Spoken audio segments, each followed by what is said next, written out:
Ya está aquí, ya llegó. Este es el momento. Ha llegado la hora de controversias manmanas. Hola, mis estimados amigos y oyentes. Aquí tenéis una ocasión más a Manol para dirigirse a vosotros en este nuevo capítulo de la biografía no oficial de José Smith, titulada Nadie conoce mi historia, escrita por Fan Brody, esta mujer que era miembro de la iglesia y básicamente la echaron, es decir, las convulgaron porque no les gustó su trabajo cuando lo hizo muy bien. Venga. No, sin más preámbulos, vamos a comenzar. Es el capítulo 23, clandestinidad. O digo, a escondidas, sí, clandestinidad. En la primavera de 1841, cuando José fue acosado por la amenaza de extradición a Missouri, dijo algunas cosas amargas. Ningún escribiente había registrado el discurso en el que echó maldiciones a sus perseguidores, pero corrió el rumor de que había predicho que el odiado Bosch tendría una muerte violenta en un año y que el gobernador Canning moriría en una zanja. Cuando, por lo tanto, en mayo de 1842 llegó a Nabu, la noticia de que Bosch había sido asesinado por un asaltante desconocido pasó por la ciudad como si se hubiera cumplido una gran profecía. Un escritor de Bosch que firmó como Bortes comentó indiscretamente el 28 de mayo. Bosch fue asesinado sin duda alguna según el informe, pero quien hizo la noble hazaña queda por averiguar. Ciertos observadores de Nabu notaron que el siniestro guardaespaldas de José, Potter Rowell, que había estado ausente por algunas semanas, regresó a la ciudad solo 2 días después de la noticia del tiroteo. Admitió ante sus amigos que acababa de llegar de Missouri. La prensa Wynne, sabiendo el celo de algunos de los hombres de José por hacer realidad sus profecías, se apresuró a señalar con el dedo las sospechas e insinuó que José estaba detrás del asalto. El profeta Mormón dijo Quincy Wynne el 21 de mayo, como entendemos, profetizó hace un año más o menos su muerte por medios violentos. Por lo tanto, hay muchos fundamentos para el rumor. José respondió indignado en el UAS el 28 de mayo. Bosch era un candidato al Senado estatal y, supongo, cayó en manos de un oponente político y sus manos y su cara aún chorrean la sangre del asesinato. Pero no murió por mi intermedio. Mis manos están limpias y mi corazón puro de la sangre de todos los hombres. John C. Bennett escribió que había oído al profeta ofrecer una recompensa de $500 a cualquier ángel destructor que matara a Bosch. Al principio, dijo Bennett, estaba seguro de que Potter Robert había sido el agresor, ya que antes de su viaje a Missouri había sido muy pobre y después de su regreso tenía un elegante carruaje y caballos a su disposición y sus bolsillos estaban llenos de oro. Pero José había insistido, continuó Bennett, en que el carruaje y el oro fueran proporcionados a Robert para llevar a los turistas al templo desde y hacia el barco de vapor. El ángel destructor ha hecho el trabajo como predije, dijo el profeta, pero Rowell no fue el hombre que disparó, el ángel lo hizo. Bennett no se contentó con acusar al profeta por escrito. Bosch se había negado obstinadamente a morir, aunque le habían dado 3 veces en la cabeza. Ni bien se recuperó lo suficiente, Bennett se dirigió a él con todo lo que sabía y más de lo que imaginaba sobre el intento de asesinato. Bosch hizo inmediatamente una declaración jurada en la que acusaba a José de ser cómplice ante el hecho del intento de asesinato y convenció al gobernador Reynolds de que pidiera su extradición alegando que era un fugitivo de la justicia. Cuando los alguaciles llegaron a Nabú el 8 de agosto de 1842, armados con la orden judicial y una orden del gobernador Canning, tanto José como Potter Rowell se sometieron al arresto, pero fueron puestos en libertad en virtud de una orden de habeas corpus emitida por el Tribunal Municipal de Nabú. El Consejo Municipal aprobó entonces una ordenanza que otorgaba al Tribunal de Nabú la facultad de investigar la validez y legalidad de todo escrito o proceso notificado a un ciudadano de Nabú y el derecho a desestimarlo si se determinaba que el escrito o proceso había sido emitido ya sea por pique privado, intención maliciosa o persecución religiosa, falsedad o tergiversación. A esta orden, que era una obvia infracción a los poderes de los tribunales estatales, los alguaciles de Missouri volvieron al gobernador Canning para recibir más instrucciones. José tenía 1000 testigos para probar que había estado en Nabú el día del tiroteo, pero estaba seguro de que la extradición a Missouri significaba la muerte. Los alguaciles descubrieron a su regreso que no tenía fe en la legalidad de la ordenanza y la usó solo como una treta para escapar del arresto, porque Rowan había partido en secreto a Filadelfia y José se había escondido cerca de Nauvoo. Durante 4 meses el profeta vivió la incierta y angustiosa existencia de un fugitivo de la justicia con un buen precio por su cabeza. Se escondió en muchos lugares, desde la bóveda secreta de Aladino bajo los escalones del sótano de su casa hasta la granja de un amigo a 2 días de viaje al norte de Nauvoo. Normalmente viajaba en esquife por el río de noche. A menudo se embarcaba durante un tiempo en la isla para desconcertar a los posibles perseguidores. Sus amigos lanzaron los rumores de que había ido a Washington, a Wisconsin, incluso a Europa, pero los alguaciles, sin embargo, hicieron repetidas visitas a la ciudad con la esperanza de atraparlo en una de sus raras visitas a su casa. Cuando se escondió por primera vez, José se hundió en un pozo de depresión que amenazaba con asfixiarlo. Pensó mucho en la muerte, en esa imagen mitad agradable y mitad alegre que un joven asocia con la tumba, y planeó una elaborada tumba en la orilla del río que, escribió en su diario, debería ser llamada la tumba de José, un descendiente de Jacob. Sin embargo, la soledad y los presagios no lo llevaron a la estropección. Aunque se sumergió en sus cartas y en su diario, no hubo autocomplacencia, solo lamento retórico. Oh Señor Dios, mi Padre Celestial, ¿será vano que tu siervo deba exiliarse lejos de sus amigos o ser arrancado de sus brazos para crujir en las frías y férreas cadenas, para ser empujado dentro de los lúgubres muros de la prisión, para pasar allí días de dolor, pena y miseria por las manos de un enemigo enfurecido, encendido y encaprichado, para saciar su infernal, insaciable deseo de sangre inocente, y por ninguna otra causa de parte de tu siervo que por la defensa de la inocencia, y tú, Dios justo, no oirás su clamor, o no, me oirás si soy hijo de la desgracia, mis enemigos no prevalecerán, todos se derretirán como la cera ante tu rostro. La primera visita de Elma fue un gran consuelo para él. La exposición de Benen había sido un shock paralizante para ella, y no estaba seguro de a quién recurriría a ella en su ausencia.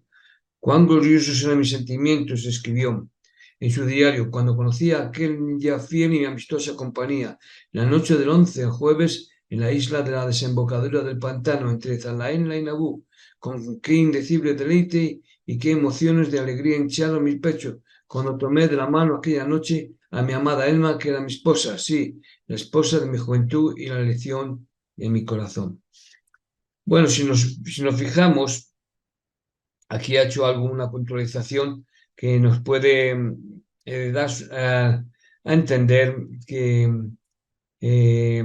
que él pensaba, en su suponer, para confirmar el libro Mormón, que donde estaba en Zaraenla y Nauvoo.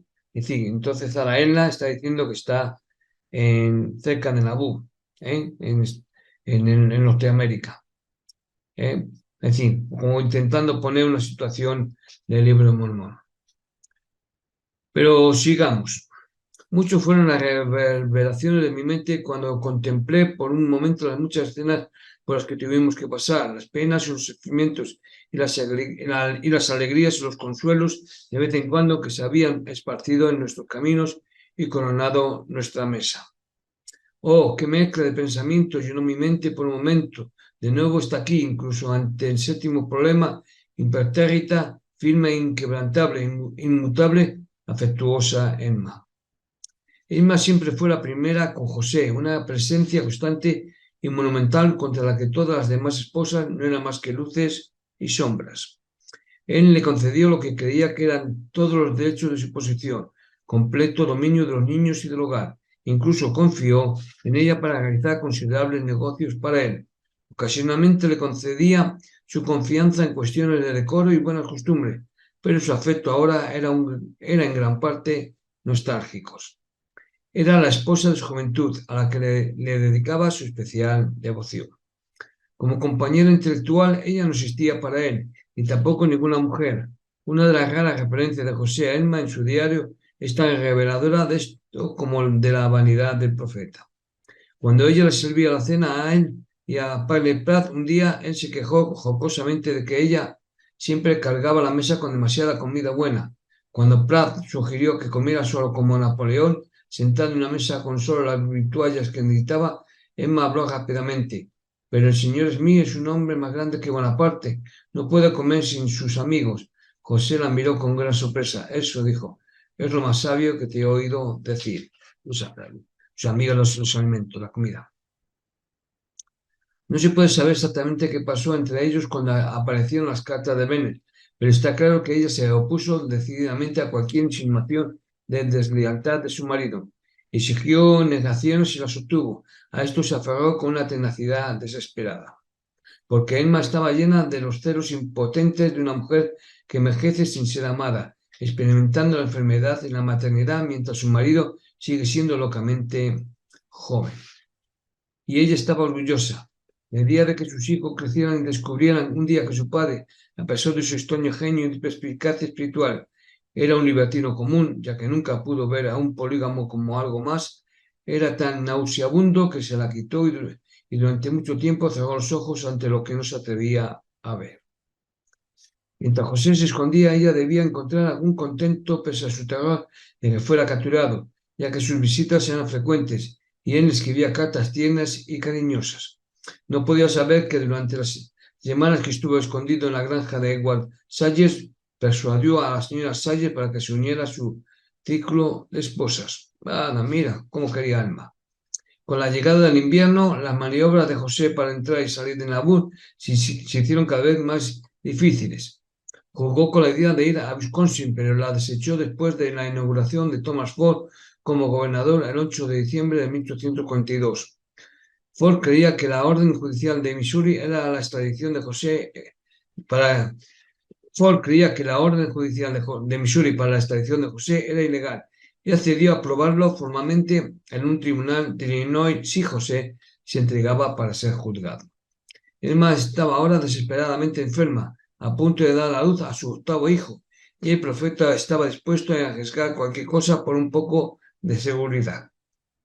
En cuanto llegó el bebé y supo que Emma se recuperaría, dijo que se entregaría a la ley. El niño nació el día después de la Navidad de 1842 y murió casi inmediatamente.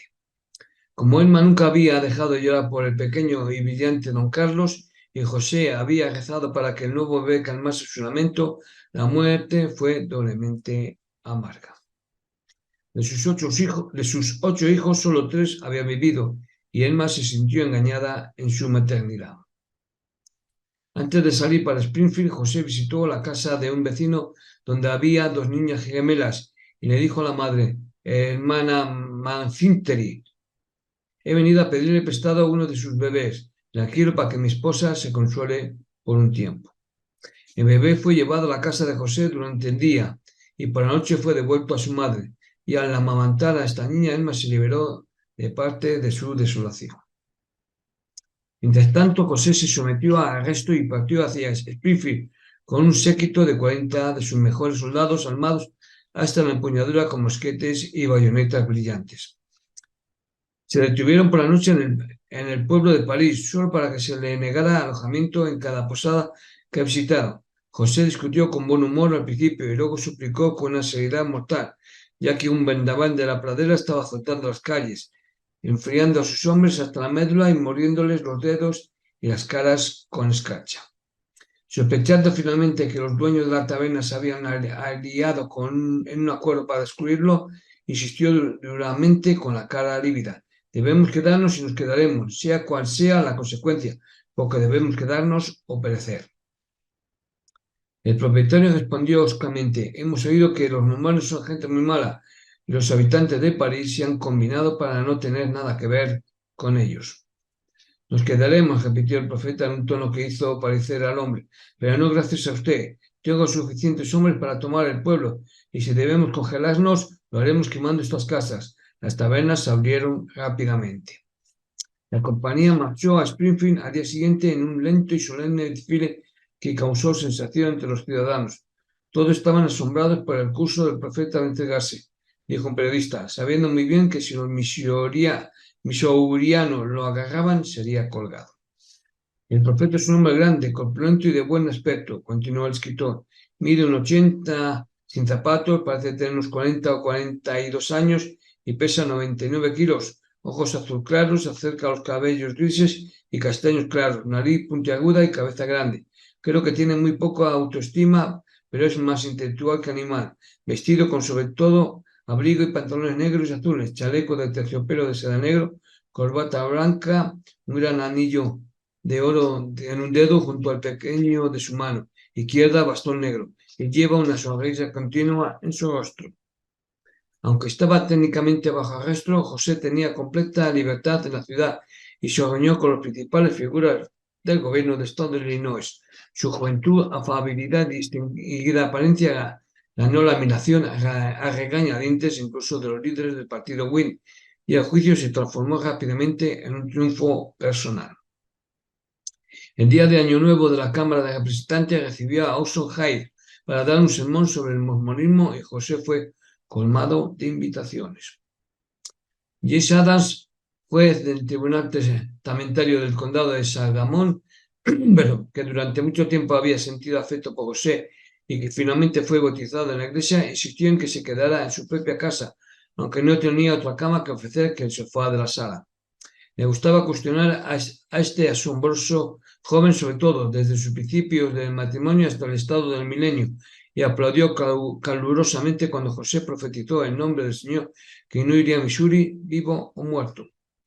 Cuando se leyó la decisión del 5 de enero de 1843, la sala del tribunal estaba abarrotada hasta los topes. El juez Pope entró por detrás, acompañado por media docena de damas, a las que sonrió y permitió sentarse en el estrado a su lado.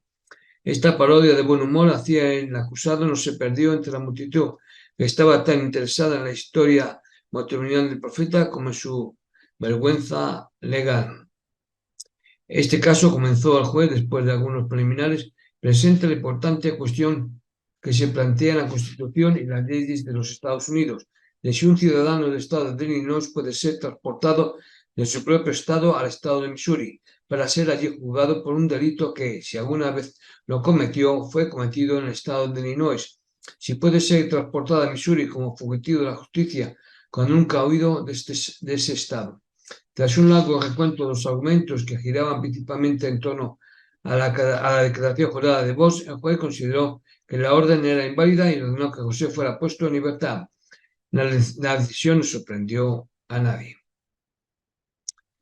El profeta y sus hombres volvieron a Nabú jubilosos. John Mofeta Bennett, como se le llamaba ahora, popularmente había hecho lo peor y José había salido triunfante. En una gran celebración de acción de gracias sirvió un festín a 50 de sus amigos más selectos. Como gesto de lealtad y humildad, Emma y José sirvieron a los invitados ellos mismos, y los hombres y mujeres aceptaron la comida y la bebida como si fuera un sacramento. Cuando la comida terminó, José anunció que él y Emma habían estado casados 15 años y que en ese momento cayó sobre la pareja una lluvia de buenos deseos que los dejó sin palabras.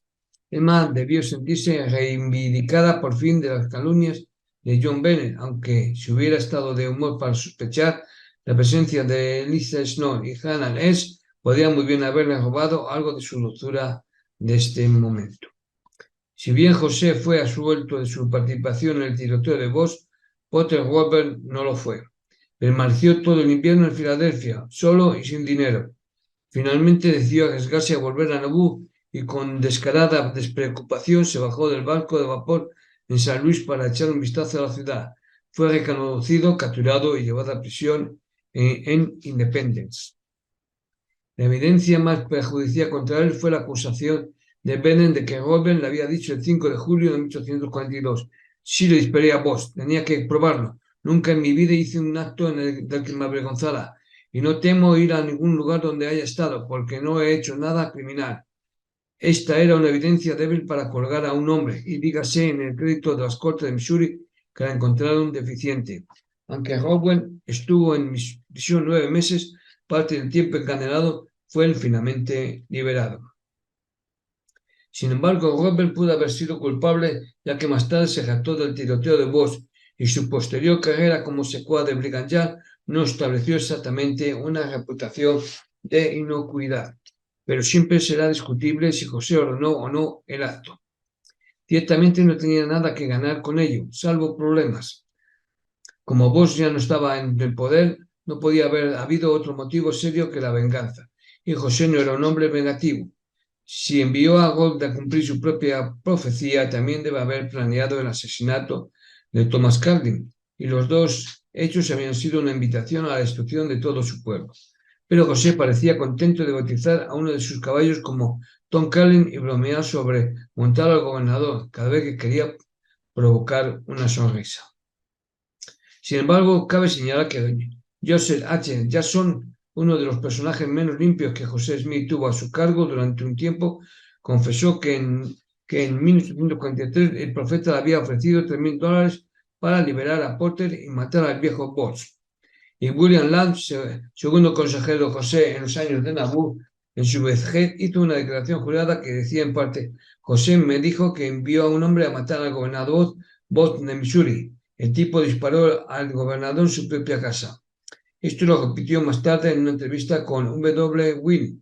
Déjeme decirle que José Smith me contó el hecho él mismo. Las palabras eran sustancialmente como esto: envía a Robert a matar a Bosch, pero falló. Fue un fracaso. Lo hirió en vez de enviarlo al infierno. Cabe notar que William Hart, que fue mormón durante los años de Nauvoo, escribió más tarde: le oí después presumir de sus hazañas en el disparo a Bosch.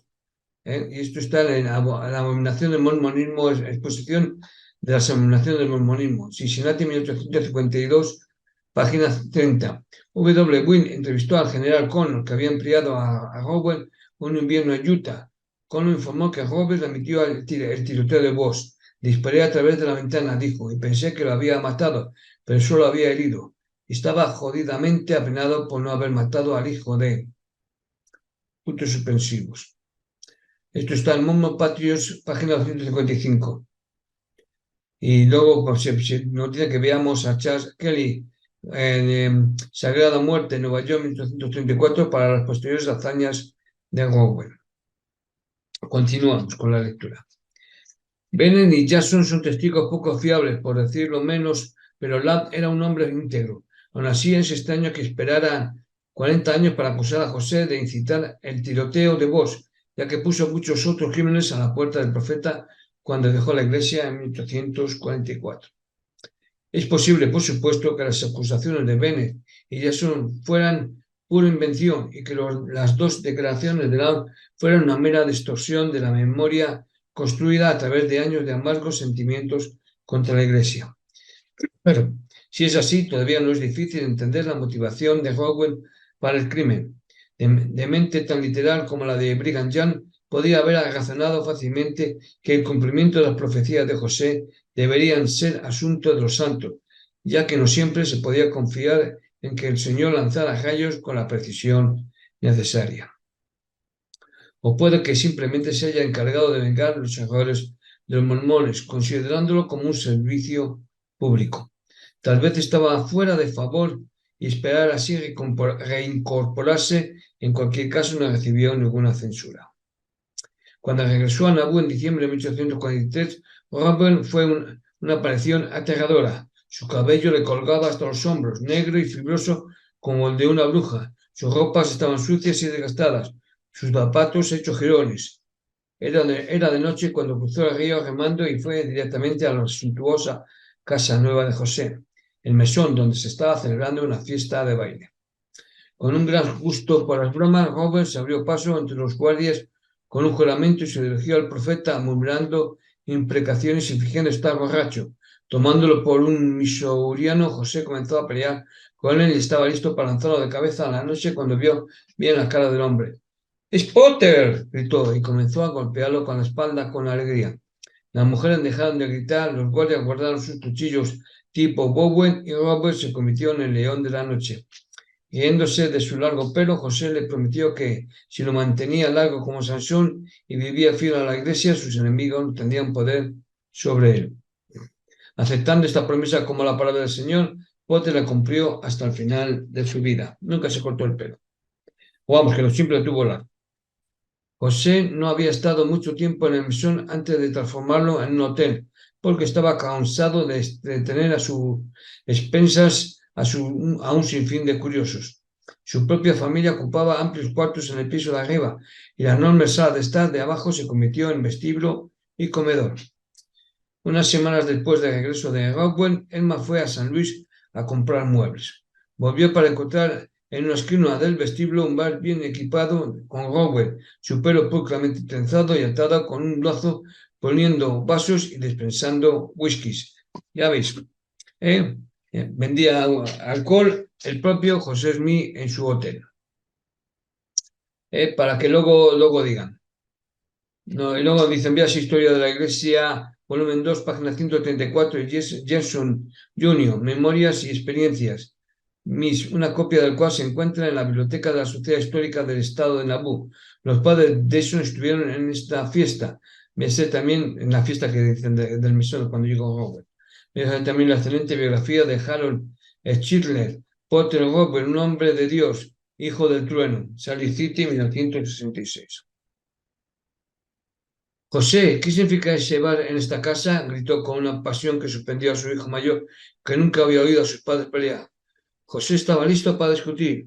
Potter no tenía no tenía un céntimo. Merecía mucha consideración por sus 9 meses en una cárcel de Missouri. Su absolución fue de inconmensurable ayuda para todos ellos. Además, el bar era temporal y sería transferido a la barbería que estaba en construcción al otro lado de la calle. ¿Cómo se ve, preguntó secamente, que el líder espiritual de un cuerpo religioso mantenga un hotel que tiene una habitación habilitada como establecimiento de venta de licores? Él recordó que todas las tabernas tenían bares, y si bien era cierto que no se permitían las tiendas de bebidas alcohólicas en Nauvoo, debía haber algún lugar donde se permitiera a los viajeros distinguidos el refrigerio al que estaban acostumbrados. El Ayuntamiento de Nauvoo había aprobado una ordenanza que le daba el derecho exclusivo de dispensar licor en su hotel, y ¿a quién mejor se le podía confiar tal monopolio? ¿Lo podéis imaginar? Bueno, José, dijo Emma, en voz baja cuando lo escuchó, los muebles y otros bienes que he comprado para la casa se van, y puedes hacer que otra persona se ocupe de las cosas aquí. En cuanto a mí, tomaré a mis hijos, iré a la vieja casa y me quedaré allí, porque no los crearé en las condiciones que este arreglo nos impone, ni los mezclaré con la clase de hombres que frecuenta tal lugar. Él es libre de elegir, o ese bar sale de la casa, o lo haremos nosotros. Muy bien, Emma, respondió José inmediatamente. Haré que lo quiten de inmediato, y así lo hizo. Bueno, este diálogo se cuenta en el relato del hijo Memorias del presidente José Smith. El santo será el 22 de enero de 1935, página 110. Bueno, también en Historia de la Iglesia, volumen 6, páginas 111 y 429. Y hasta aquí el capítulo 23, clandestinidad. En la próxima semana, si nada lo impide, veremos el capítulo 24, las esposas de José. Hasta entonces, os invito a que tengáis una buena semana, que os portéis bien, hacer lo justo y darle a me gusta, suscribiros a mi canal si os gusta y os parece bien. Nada más que decir, venga, portaros bien, nos vemos. Hasta pronto.